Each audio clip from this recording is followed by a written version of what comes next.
Sir নমস্কার। আমার নাম রূপা রায়। আমি তেলিয়ামুড়া ডিএস মোটরের একজন কাস্টমার কেয়ার এক্সিকিউটিভ হিসেবে আমি কাজ করছি। স্যার আপনার নামটা কি আছে আমি কি জানতে পারিনি? আপনার অ্যাড্রেস? এখন বর্তমানে এবার কোন মডেলটা চালাইতেছেন? কোন জায়গা কিনছিলেন? কতদিন হয়েছে? আজকে কোন জায়গাতে আইছেন? কোন জায়গাতে আইছেন? যখন আপনার মোটরসাইকেলটা নিয়ে আমাদের এখানে আইছিলেন ওই সময় টেকনিশিয়ান সুপারভাইজার ওয়েলকাম জানাইছিনি? যে কাজটার জন্য আইছিলেন সেই কাজটা কমপ্লিট হয়েছিনি? যত টাকা জানাইছে এত টাকার মধ্যে হয়েছিনি? বিলের কপিটা পাইছেননি?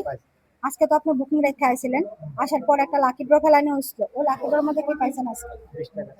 আমাদের এখানে আসার পরে একটা খাওয়ার একটা কুপন দিছিল, পাইছেননি? আজকে আমাদের সাথে একটা ডেমো খেলছিলেন, কিরকম লাগছে স্যার? আজকে আপনার মোটরসাইকেলের যে টেকনিশিয়ানের কাজ করছে ওই কাজটা যদি আপনার কাছে ভালো লাগে ওনার একটা রেটিং নাম্বার দিতে লাগে। ভালো লাগলে 9 বা 10 দিতে পারেন, মোটামুটি ভালো লাগলে 7 বা 8। কত দিবেন? আজকে আপনার মোটরসাইকেলে একটা পুজো দেওয়া হয়েছে, কিরকম লাগছে? যদি ভালো লাগে তো বন্ধু বান্ধব বা আত্মীয় স্বজনের জানাই দিন ডিএস মোটরস থেকে নতুন সাইকেল কিনা নিলে। আজকের কাজটা যদি ভালো লাগে ওই কাজের জন্য তো নাম্বার দিতে লাগে। সবকিছু ভালো লাগলে আপনি 9 বা 10-এর মধ্যে যে কোনো একটা নাম্বার দিতে পারেন। মোটামুটি কোনো কমপ্লেন আসেনি। অসংখ্য ধন্যবাদ স্যার আপনার এই মূল্যবান সময়টুকু দেওয়ার জন্য, ফিডব্যাকটা দেওয়ার জন্য। আপনার যাত্রা শুরু হচ্ছে।